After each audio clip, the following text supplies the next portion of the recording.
스트럭처, 신디케이트 레이어 3, 리스트릭티드, IC피드, 힐하우스의 이지스 자산운용 인수, 1조 1천억 원의 설계와 뇌관, 2025년 12월 대한민국 자본시장은 훗날 금융 역사책의 한 페이지를 장식할 거대한 변곡점을 맞이했습니다. 한국 부동산업계의 절대 강자 AUM 60조 원을 자랑하는 이지스 자산운용이 드디어 새 주인을 맞이하는데 한 발자국 더 다가갔습니다.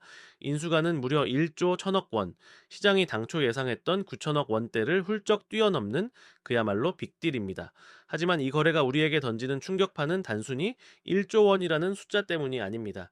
이 거래의 본질은 한국 부동산 금융시장의 패권이 이제 토종 자본의 손을 떠나 글로벌 거대 자본이 펼치는 지정학적 체스판 위로 옮겨갔다는 것을 의미하기 때문입니다. 오늘 분석할 대상은 이지스 자산운용을 인수할 힐하우스 인베스트먼트입니다. 싱가포르에 본사를 두고 있지만 그 태생과 자금의 성격은 범중확원을 아우르는 이 거대한 공룡이 왜 하필 한국의 이지스를 선택했을까요?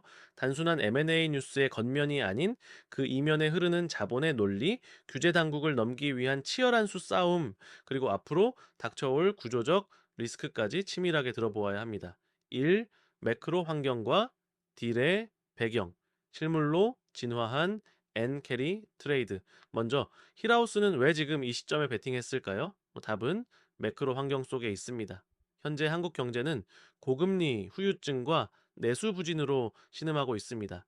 특히 상업용 부동산 시장은 자산 가치 하락과 펀드 환매 중단 위기라는 이중고를 겪고 있죠. 자금줄이 마른 운용사들에게는 그야말로 혹한기입니다. 하지만 힐하우스는 이 위기 속에서 금리 차익 거래라는 확실한 기회를 포착했습니다. 핵심은 바로 옆 나라 일본입니다. 전 세계가 금리를 올릴 때도 일본은 여전히 초저금리 엔화를 유지하고 있습니다. 힐하우스의 전략은 아주 심플하면서도 강력합니다. 일본에서 싸게 돈을 빌려 한국의 고금리 자산을 산다. 즉, 조달 비용은 낮추고 투자 수익률은 높은 곳에 베팅하여 그 스프레드를 먹겠다는 겁니다. 과거에 엔캐리 트레이드스가 단순히 엔화를 빌려 금융상품을 사는 것이었다면 2025년 힐하우스의 전략은 이것이 실물 자산으로 진화한 형태입니다.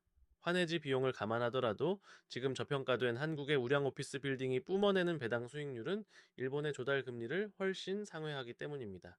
이 딜 구조의 해부, 마트료시카 전략과 컬러 워싱 이 전략을 실행하기 위해 힐하우스가 짠 판이 바로 이번 딜의 하이라이트 구조입니다. 이 부분이야말로 혀를 내두르는 대목입니다.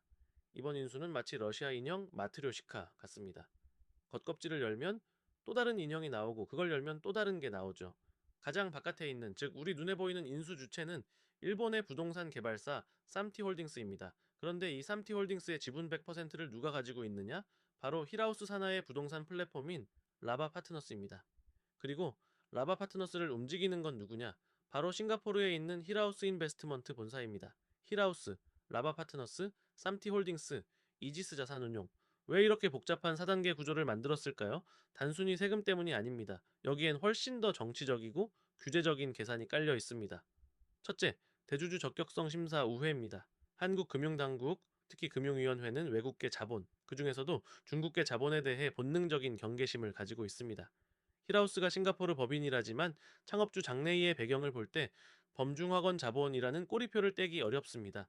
만약 힐하우스가 직접 나섰다면 심사는 가시밭길이었을 겁니다. 그래서 상대적으로 한국 정서에 거부감이 덜하고 OECD 국가인 일본 기업 3T를 전면에 내세운 겁니다.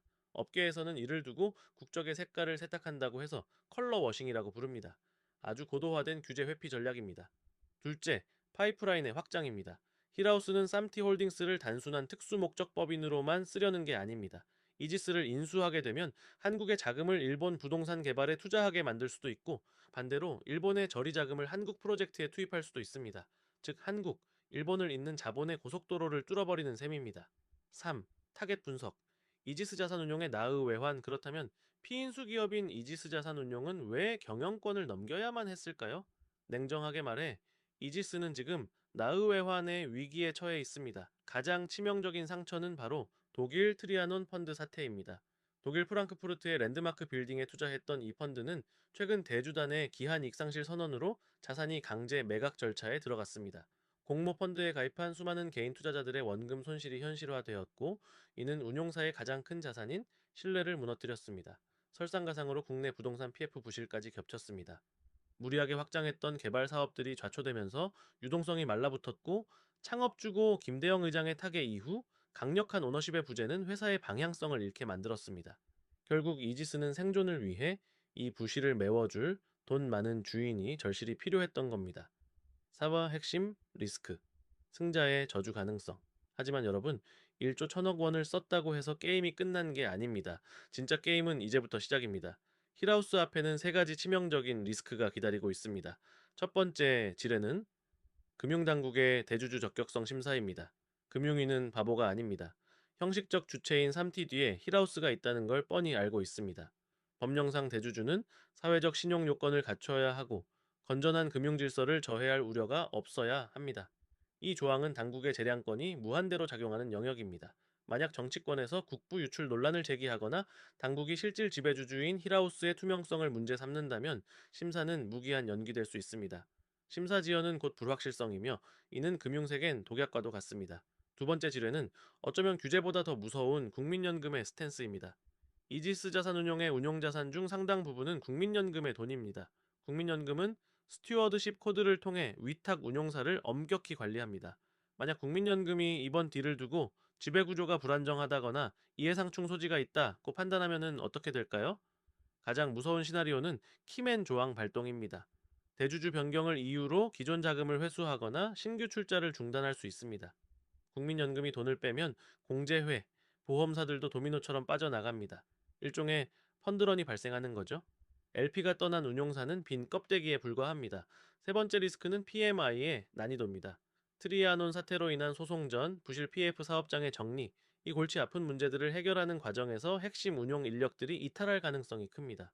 사람 장사인 자산운용업에서 인재 유출은 곧 경쟁력 상실을 의미합니다. 스타 매니저들이 떠난 이지스는 1조 원의 가치를 증명하기 어려울 겁니다. 5. 힐하우스의 큰 그림, 엑시트와 시너지. 그럼에도 불구하고 힐하우스가 이 리스크를 감수하고 베팅한 이유는 명확합니다. 그들은 범아시아 플랫폼이라는 큰 그림을 그리고 있기 때문입니다. 한국에는 이지스, 일본에는 3T, 호주에는 유니로찌, 싱가포르에는 힐하우스 본사. 이 4개국을 잇는 거대한 부동산 벨트를 완성하면 크로스보더 딜 소싱이 가능해집니다. 한국 투자자에게 호주 기숙사를 팔고 일본 자금으로 한국 오피스를 사는 시기죠. 시너지가 폭발하는 구조입니다. 그리고 그 끝에는 엑시티 있습니다. 힐하우스는 결국 사모펀드입니다. 언젠가는 팔고 나가야 합니다. 그들은 이 거대한 아시아연합 플랫폼을 묶어서 싱가포르나 홍콩 증시에 상장시키거나 블랙스톤, KKR 같은 글로벌 초대형 운용사에 통매각하는 시나리오를 보고 있을 겁니다. 개별 국가의 로컬 운용사는 밸류에이션에 한계가 있지만 아시아 전체를 커버하는 통합 플랫폼은 멀티플을 훨씬 높게 받을 수 있으니까요. 1.1조 원이라는 가격은 바로 이 미래 가치에 대한 베팅인 것입니다. 6. 결론. 힐하우스의 이지스 자산운용 인수는 한국 부동산 금융시장이 글로벌 자본 질서에 깊숙이 편입되는 역사적 사건입니다. 자본은 국경이 없고 더 높은 수익을 쫓아 흐른다는 냉혹한 진리를 보여주었습니다.